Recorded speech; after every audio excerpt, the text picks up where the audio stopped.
L'incertitude plane sur le marché immobilier canadien. L'Association canadienne de l'immobilier, ACI, rapporte une pression à la baisse sur les reventes de propriétés résidentielles au Canada en janvier, accompagnée d'une hausse significative des inscriptions.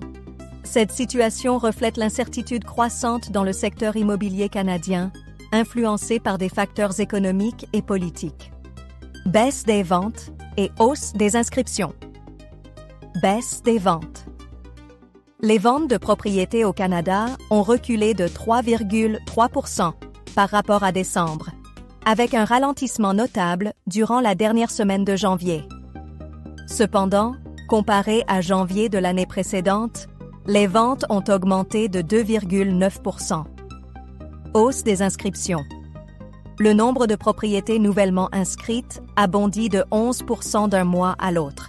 Cette augmentation est la plus forte enregistrée depuis la fin des années 1980, hors fluctuations liées à la pandémie.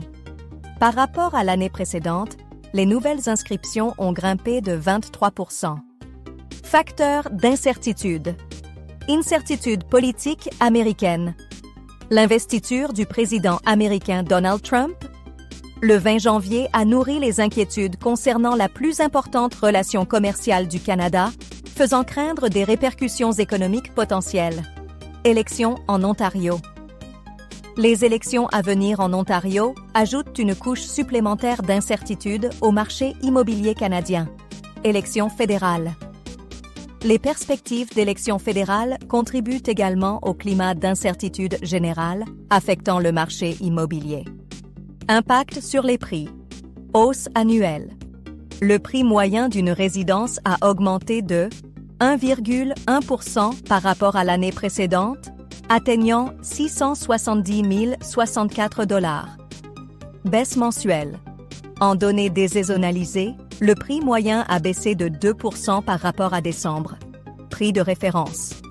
Le prix de référence agrégé de 720 500 $ a augmenté de 0,2% sur un an et reculé de 0,1% par rapport au mois précédent. Stabilité des prix, malgré les changements, peu de ventes forcées. L'absence de changement significatif des prix est attribuée au faible nombre de ventes forcées, comme l'indique un taux de défaillance des prêts hypothécaires inférieur au niveau d'avant la pandémie. Vendeurs stratégiques. La hausse des inscriptions semble provenir davantage de vendeurs cherchant à se débarrasser d'une location ou d'un investissement, ce qui réduit la pression sur les prix. Incertitude future. Il reste à voir combien de temps cette tendance se maintiendra, avec la possibilité d'une baisse des prix si l'offre continue d'augmenter. L'avenir du marché immobilier canadien reste incertain, avec des facteurs multiples influençant son évolution. Les professionnels du secteur et les consommateurs devront rester vigilants et flexibles face aux changements potentiels.